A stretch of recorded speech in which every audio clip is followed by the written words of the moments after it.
אתה יודע איפה המעבדה של פרופסור ניר שוולד?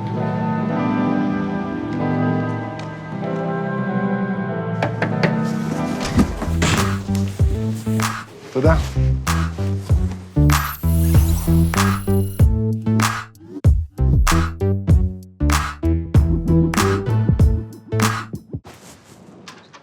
איך מצאת אותי בכלל? לא יודעת, שאלתי אנשים.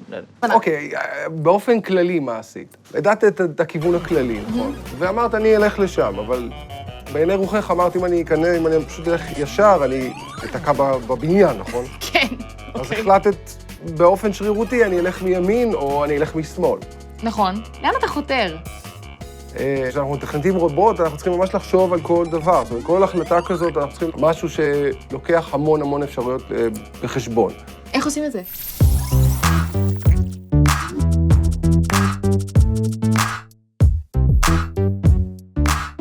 כבר שנים שאנחנו רוצים שהרובוטים יעשו בשבילנו דברים ויגיעו בשבילנו למקומות. פעם אמרו לרובוט ללכת 5 צעדים ישר, והוא הלך ישר.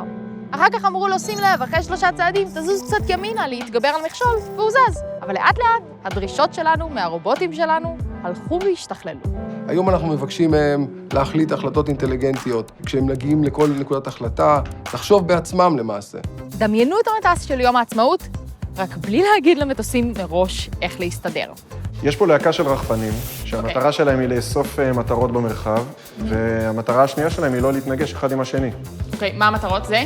המטרות זה האדומים האלה, כן. סבבה, יופי. קדימה. אוקיי. מה אני עושה? אני צריכה להתחמק מהם כאילו? לא, את תנסי לעמוד קצת, אוקיי, בסדר. ואנחנו צריכים לכתוב איזה משהו, איזושהי פונקציה שכל אחד מהרובוטים יכול לחשב, שמתחשב בכל הסביבה שלו, מתחשב במטרה. כשאתה אומר פונקציה, אני יכולה לראות את זה כמו, במונחים שלי, כמו אסטרטגיה? אסטרטגיה, כן. וזה כבר זהו? זה פותר לנו את כל הבעיות שיש לנו? כמובן שלא. הוא די הגיע, סבבה. עכשיו אני משנה. צריך להבין פתאום שאני המכשול שבדרך. אני ושערותיי. ומה השלב הבא? השלב הבא זה כבר כשאתה יודע שאסור לך לעשות טעויות, נגיד ברפואה. מה יש כאן? יש לנו כאן דגם של צינורות גנריים בגוף, כל מיני סבבה. צינורות. עכשיו אנחנו רוצים למצוא, נגיד, גידול סרטני, לצורך העניין. אבל אנחנו רוצים כמה שפחות להישען על הדפנות, כי זה עלול לפצוע אותם.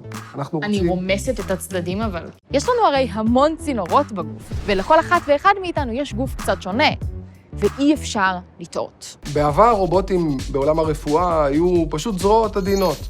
משהו שיכול לעזור לרופא, להקטין רעידות, דברים כאלו. היום אנחנו מבקשים מרובוטים דברים הרבה יותר מורכבים. קחי לדוגמה את הרובוט הזה. זה חלק מרובוט כמובן, אבל זה רובוט שבנינו, עודד מדינה ואני, אנחנו מנסים לתת לרובוט הזה יותר עצמאות. ואז אתה אומר, עם זה, נגיד לרופא יש ג'ויסטיק, הוא יכול לכוון אותו, להגיד לו איך לנסוע, אבל הוא יותר חכם מהרופא. הוא אומר, נכון. אבל פה אני אלך קצת שמאלה ואז קצת ימינה. כן, ואסור שגם, אגב, אסור שזה יהיה יותר מדי שונה. אתה לא יכול שאתה תרצה לפנות ימינה, והוא יעשה לגמרי משהו אחר. אני הולך שמאלה. כן, צריך איזשהו קומפרומיס בין הדברים. וזה, כאילו, זה כבר קורה? זה באיזה שלבים זה? זה כבר קורה, זה בחברה מסחרית, זה כבר קורה. אז אני כאילו באתי אליך במין הבנה שרובוטים מחליפים את הרופאים בכל הדברים, זה מאוד קל ופשוט, וזה פשוט עניין של קצת זמן עד שזה יקרה, זה לא ככה? אתה צוחק עליי. כן, כי זה רחוק כל כך מהמציאות. בעיקר בתחומים שבהם המחיר של טעות הוא קריטי. יש לנו עדיין איזשהו תפקיד במשותף איתם. הרובוטים לא יחליפו את הרופאים בתקופה הקרובה, אני מדבר על העשור הקרוב, לא יודע, יותר מזה, אבל הם כאן בשביל לעזור לרופאים לטייב את מה שהם עושים. אז בעצם אנחנו מתקדמים לכיוון של לאמן רובוט, והוא לומד לבד ומבין לבד ברגע האמת מה לעשות? נכון. אנחנו נותנים לו ללמוד אסטרטגיה, איך לעבור, אבל עוד פעם דברים מאוד מאוד צנועים. אנחנו רוצים להיות כאן אלה שמתווכים בין הרובוטיקה לבין היכולת האנושית הכירורגית. קצת מנחם אותי לדעת שאני לא היחידה שבעייתית בלהגיע ממקום למקום. גם הרובוטים שלנו לפעמים לא משהו בזה. מעניין לחכות ולראות איך זה עוד עומד להשתנות.